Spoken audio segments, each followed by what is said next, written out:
ഞാൻ അങ്ങയോട് വിനീതമായിട്ട് വെല്ലുവിളിക്കുകയാണ്. നിങ്ങളുടെ പോലീസിന്റെ കയ്യിൽ CCTV ഫുട്ടേജ് മുഴുവൻ ഉണ്ടാവുമല്ലോ. പോലീസിന്റെ കയ്യിൽ CCTV ഫുട്ടേജ് മുഴുവൻ ഉണ്ടാവും. ധൈര്യമുണ്ടെങ്കിൽ റിലീസ് ചെയ്യും. ഒരു യൂത്ത് കോൺഗ്രസ്, ഒരു KSUക്കാരൻ മന്ത്രിയുടെ അടുത്തെത്തി അവരുടെ ദേഹത്ത് സ്പർശിക്കാൻ പോയി എന്ന് കാണിച്ചാൽ ഈ കേരളം നിങ്ങൾ പറഞ്ഞ് വിശ്വസിക്കും. റിലീസ് ചെയ്യും.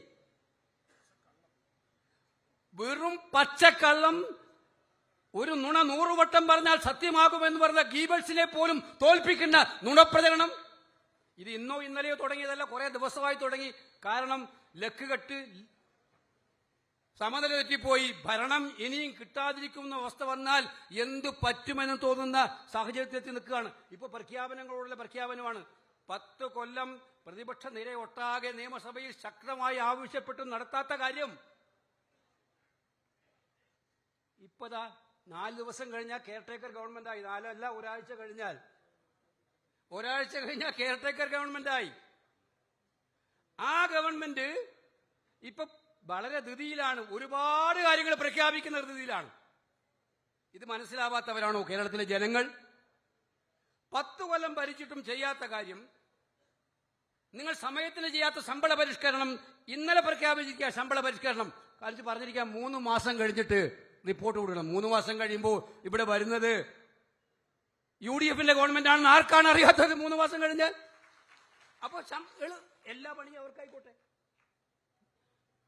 എല്ലാം 10 കൊല്ലം ചെയ്യാത്ത കാര്യം ഇപ്പൊ പ്രഖ്യാപിക്കും. മുഴുവൻ ബാധ്യതയും UDF എടുക്കട്ടെ. ഇതാണല്ലോ, ഇതാണ് ശമ്പള പരിഷ്കരണത്തിന്റെ കാര്യം. ഇതാണ് DAയുടെ കുടിശ്ശികയുടെ കാര്യം. ഇനിയും വരാനുണ്ടാവും പ്രഖ്യാപനം. നിങ്ങൾ പേടിക്കണ്ട. വരുന്ന ഓരോ ദിവസവും ഓരോ പ്രഖ്യാപനങ്ങളായിരിക്കും. ഇതുവരെ നടക്കില്ല എന്ന് പറഞ്ഞ് അവർ ആക്ഷേപിച്ച എല്ലാ കാര്യങ്ങളും ഒന്നൊന്നായി പ്രഖ്യാപിക്കും. പിന്നെ എന്താ സംശയം പ്രഖ്യാപിക്കുന്നതിന്? എന്താ കുഴപ്പം? കാരണം അവർക്ക് ഉറപ്പുണ്ട് അവർ വീണ്ടും അധികാരത്തിൽ വരാൻ പോണില്ല. എന്താ പോണ പോക്കിൽ വരുന്നോ തൊലയട്ടെ എന്നുള്ള തീരുമാനത്തിൽ എന്തും പ്രഖ്യാപിക്കാൻ, അതാ പറഞ്ഞ് അന്തം വിട്ട പ്രതി എന്തും ചെയ്യുന്നുള്ള മാനസികാവസ്ഥയിലാണ് നമ്മുടെ മുഖ്യമന്ത്രിയും ഗവൺമെന്റും ഇരിക്കുന്നത്. ഇത് മനസ്സിലാകാത്തവരല്ല കേരളത്തിലെ ജനങ്ങൾ. ഞങ്ങള് ജനങ്ങളുടെ പ്രതീക്ഷയോടനുസരിച്ച് ഈ നാട് മാറ്റാനുള്ള പ്രഖ്യാപനവുമായി നമ്മൾ മുന്നോട്ട് പോകും.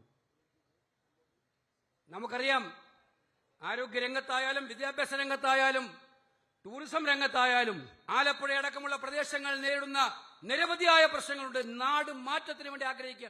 നമ്മുടെ പാവപ്പെട്ട കയർ തൊഴിലാളികൾ സർക്കാരല്ലേ? ഒരു കയർ തൊഴിലാളിയുടെ വീട്ടിൽ ചെന്ന് ചോദിക്ക്, ഇത് തൊഴിലാളിയുടെ സർക്കാരാണോ, ഇത് മുതലാളിയുടെ സർക്കാരാണോ? ഞാൻ വെല്ലുവിളിച്ച് പറയുന്നു, ഒരു കയർ തൊഴിലാളിയും പറയില്ല ഇത് പാവപ്പെട്ടവന്റെ സർക്കാരാണെന്ന്.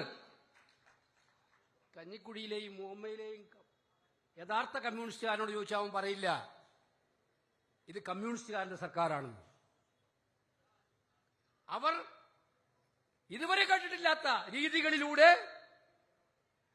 അധികാരത്തിന് വേണ്ടി എന്തും ചെയ്യാൻ മടിയില്ലാത്ത ഒരു കൂട്ടം ആളുകളുടെ സർക്കാരായി ഇത് മാറി എന്നുള്ളത് അവർ അംഗീകരിക്കുന്ന കാര്യമായിരിക്കുമെന്നാണ് സംശയം വേണ്ട. അതുകൊണ്ട് തന്നെയാണ് ഇവിടുത്തെ കയർ തൊഴിലാളിയുടെ, തീരദേശത്തെ മത്സ്യത്തൊഴിലാളിയുടെ അവൻ ഓരോ ദിവസവും എണ്ണിക്കൊണ്ടിരിക്കുകയാണ്. തീരദേശത്തെ മത്സ്യത്തൊഴിലാളിയുടെ ജീവിതം ഓരോ ദിവസവും പ്രയാസത്തിലൂടെ കടന്നു പോവുകയാണ്. ആകെ അവരുടെ പ്രശ്നത്തിന് മറുപടിയില്ല. മണ്ണെണ്ണക്ക് സൗകര്യമില്ല. ബോട്ടുകൾ വന്ന് 2 കപ്പൽ കൊണ്ട് ഇടിച്ച് ബോട്ടുകൾ തകർന്നിട്ട് ആ ബോട്ട് നന്നാക്കാൻ, അവരുടെ വല നന്നാക്കാൻ പൈസയില്ല. വല നന്നാക്കാൻ മത്സ്യത്തൊഴിലാളിക്ക് സഹായിക്കുന്നതിന് കേസ് കൊടുക്കുന്നതിന് പകരം ആ കമ്പനിയെ എങ്ങനെയെങ്കിലും രക്ഷിക്കണമെന്നായിരുന്നു ചീഫ് സെക്രട്ടറി എഴുതിയ കുറിപ്പ്. നമ്മൾ വായിച്ചതാണ്, നമ്മൾ കണ്ടതാണ്. തീരദേശത്തെ മത്സ്യത്തൊഴിലാളി വീടില്ലാതെ കിടക്കുന്നു, വെള്ളമില്ലാതെ കിടക്കുന്നു, നടപടിയില്ല.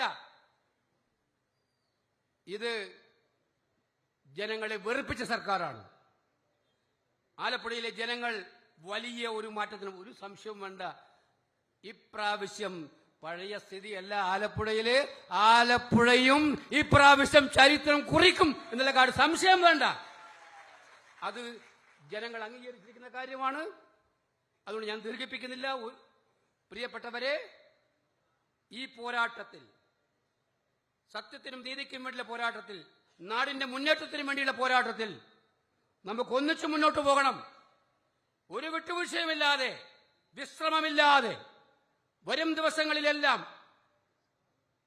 എണ്ണയിട്ട യന്ത്രം പോലെ ഐക്യജനാധിപത്യ മുന്നണിയുടെ മുഴുവൻ സംവിധാനവും ഇറക്കി വിട്ടുകൊണ്ട് ഓരോ സീറ്റും നമുക്ക് പ്രധാനപ്പെട്ടതാണ്.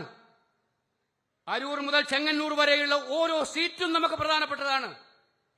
ആ ഓരോ സീറ്റിലേക്കും ഐക്യജനാധിപത്യ മുന്നണി ആരെ നിർത്തിയാലും ആ നിർത്തുന്നവരെ വിജയിപ്പിക്കാൻ വേണ്ടിയുള്ള ഉജ്ജ്വലമായ പോരാട്ടത്തിൽ നമ്മളെല്ലാം പങ്കാളികളാകണം.